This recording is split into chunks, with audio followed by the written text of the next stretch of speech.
Actually marked the end of my first year of being affiliated with the Art Institute of Tucson. And it is quite a treat for me to be able to speak to all the students and all of you folks. A group of talented individuals. I feel very fortunate to have gotten to know several of these folks over the last year. And at the end of today, it's pretty exciting. You're going to be able to flip your tassel from one side of your cap to the other and be a college graduate. And I remember how I felt on my graduation day. It's something that has always remained with me, something that I've always remembered too.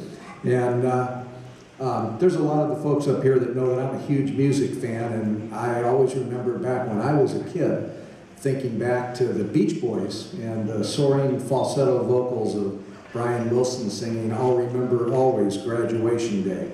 And it's kind of neat because 50 years later, the Beach Boys are still singing that, and it's fun to still be able to live that part of my life. As you begin your journey today, on the first day of the rest of your lives, your graduation from college is just going to be one more in a series of highlights.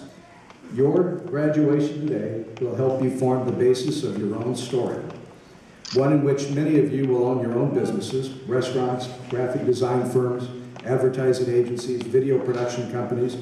Some of you will work for others in your own story, but no matter what you do, you'll all have an opportunity to make a difference and leave a legacy for others to follow. The first thing I'm going to do today is tell you my short story, and actually Dean Hendricks covered most of it. My journey started out right here in Tucson, Arizona, and I ended up right here in Tucson, Arizona, which I know kind of sounds boring, but as you heard, it wasn't boring for me. I started working in the radio business when I was 19 years old, and I was producing concerts at the University of Arizona when I was 20 years old. And I co-produced Fleetwood Mac in the University football stadium 35 years ago. Some of you might have been there. We had 67,000 people. I co-produced Billy Joel twice at Centennial Hall, the Eagles at McHale Center. And when I was 21 years old, the highlight for me was we produced a Bob Hope concert at the University of Arizona. And I hope all of you know who Bob Hope is. But I certainly knew he was my absolute favorite. And I was fortunate enough to MC the show and be able to share the stage with Bob Hope. I have a picture of myself standing on stage just a few feet away from Bob Hope and Jesse Owens. And what an exciting time for me that was, and I was only 21 years old. Along the way, I had many mentors, some who taught me how to speak, some who taught me how to sell, and others who just taught me how to live my life a little bit better and make a contribution to society. As you heard, after my college graduation, I spent several years in the radio business as a disc jockey before transitioning to advertising sales and then my work for the phone directory. The thing I'm really proud of, and the dean did speak of this, for 32 years I've been involved with the American Advertising Federation, and it has taught me a tremendous amount over the years. The ideals I still take with me today. And there's four basically, and it's number one, networking. Number two, continuing education. Number three, recognition of excellence, which applies to everybody. And number four, public service. The recognition of excellence, you've already heard a proponent that I've been for the Addy Awards, but recognition of excellence crosses all disciplines from the Art Institute and can be a part of your life for everybody. I've been fortunate over the years. I've been a leader in the advertising industry in Tucson. I've fought advertising taxes. I've helped our AAF District 12 grow. And I've spent several years, in addition to serving as district governor, on the National Addy Committee. After retiring from the Yellow Page business, how fortunate could I be to end up at the Art Institute of Tucson, mentoring young people and helping them start new careers, forging new stories and legacies. It's pretty exciting to me. But at the end of today, you don't only get to flip your tassel, but you also get to flip your hassle. Because now you got to start worrying about your careers, your families, and how you're going to contribute to society. So I've come today up with a presentation of this afternoon's top 10, kind of loosely based on David Letterman's top 10, and it has one thing in common with David Letterman's top 10. His aren't funny, and neither are mine. but they're great ways to live your life, and if you can do them, they'll help you in every way.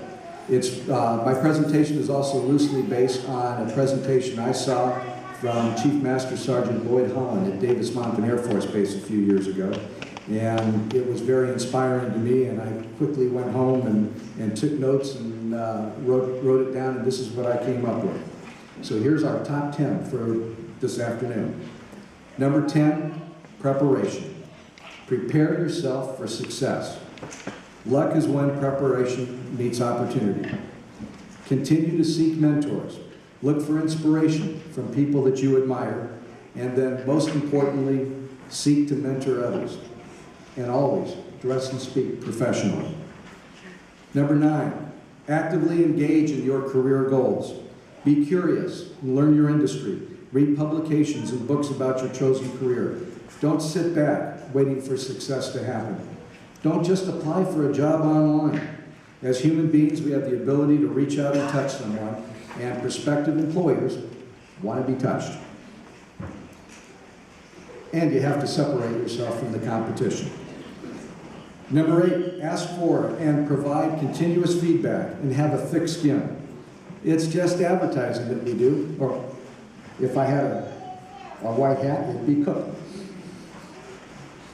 Number 7, have integrity. Own up to your mistakes. Your employer can take you off of accounts, reassign your territory, move you from one part of the kitchen to the other, but they can't take away your integrity. You have to give that away. So one of my favorite lines is, what will you do when no one is watching? Number 6, loyalty. And I'm not speaking about blind loyalty here, but employers are human, and they come in different levels of competency. But you must support your leaders and those who work for you or with you. Be loyal to your friends. He or she who has no loyalty has no integrity.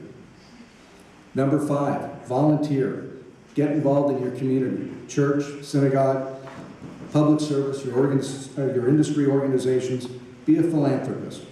David Bell, the former chairman of the Interpublic Group of Ad Agencies, said, it's like paying rent to those that have given us an opportunity to earn a living. It is possible, no matter what your position in your company, to make an impact on your community and industry. Plus, it constantly puts you in front of people that can impact your career in the present and in the future. Number 4, be a role model. In fact, you are all role models. Speak well and professionally. Be respectful of others. Your actions are affecting somebody, so make them positive. You're always representing yourself and your family, so set a path that others would like to follow. Number 3, have courage, the courage of your convictions. You put yourself on the line every day with your ideas and recommendations. Be passionate about your business and your customers. Your business and your customer's business depends upon your recommendations, so always make sure that your decisions benefit your customers, and that if they do, your business will grow as well. Number 2, leadership. Leaders come in all job titles, shapes, and sizes.